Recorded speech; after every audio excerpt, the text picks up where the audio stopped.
And what's up, everybody? I'm back with another video game review, and today I am reviewing Mario vs. Donkey Kong, the first Mario vs. Donkey Kong, released back in 2004 on the Game Boy Advance. Actually, it was one of the last GBA games released before the DS came out. Because I know the DS came out in 2004.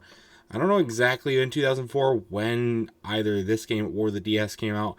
All I know is they played it on a GBA cartridge. I played it with DS Lite backwards compatibility, though. So that's something to keep in note for this review.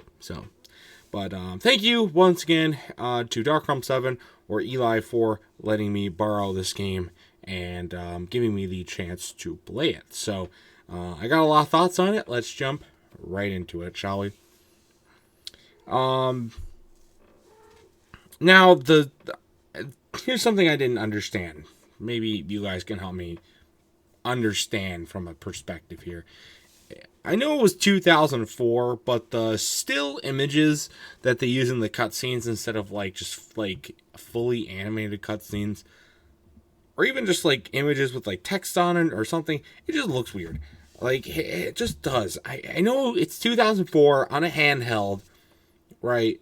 But I've seen it done in games that are older than this one.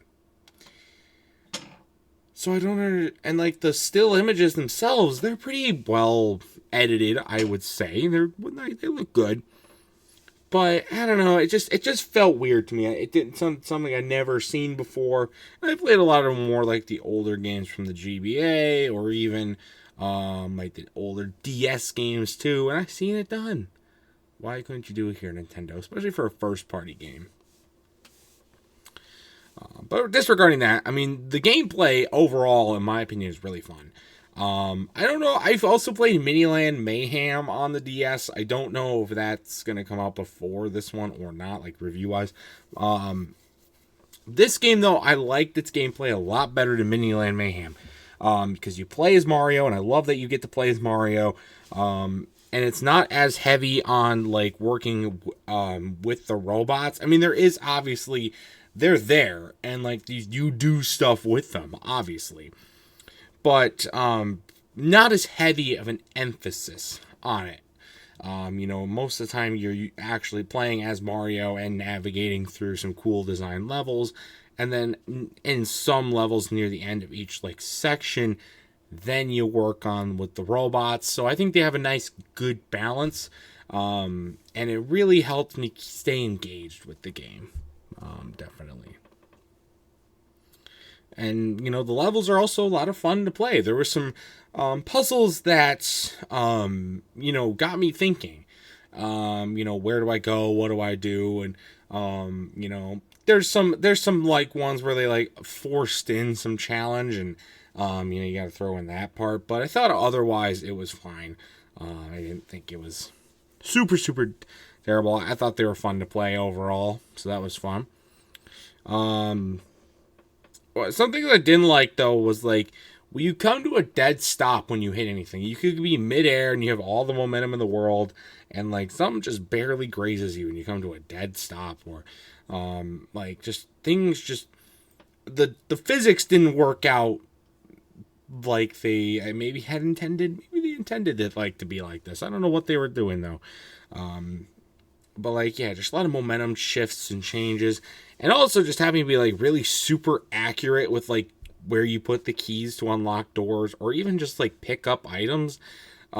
Especially in some of the levels where something might be hot on your tail, or you got to time it right, and you have to be just so precise. There's literally no margin for error here, and I don't like that. I think it could be better. But I mean, I think it's more of a product of its time, definitely. But it's just frustrating. It got really frustrating really fast. I didn't like it. Didn't like it at all. And also, I'm sure of it, that mini game is rigged. Okay? They always make it so that Donkey Kong always gonna pick. He's always gonna pick the one that gets you the most prize. I swear to God. The first time I did the mini game, it was fine. I got it right, and I got the cool prizes and whatnot. But every time afterwards I played the minigame, I always got the worst one.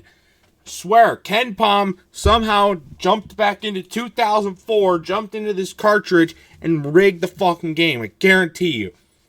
Alright? Pissed me off. But whatever. That doesn't take away from how I actually did like this game. It was a fun game. I was surprised. I know Mini Land Mayhem didn't really entice a lot of excitement in me about the Mario vs. Donkey Kong series, but the original definitely showed me, you know, what people like about it, and you know how people still how it can be more enjoyable and fun, you know, with that extent. So, but anyways, that's gonna do it for this game review. For my final score for Mario vs. Donkey Kong, I'm going to have to give this one a good, I'll give it an 8. I definitely really enjoyed it. It's not a perfect game by any means, but I thought it was really, really fun and enjoyable. So, but anyways, that's going to do it for this review. If you've ever played Mario vs. Donkey Kong, I'd love to know your thoughts about it in the comment section down below. And that's going to do it for this video as well. So stay tuned for much more amazing content, including more game reviews and other awesome stuff. And until next time, I'll see you guys later. Goodbye.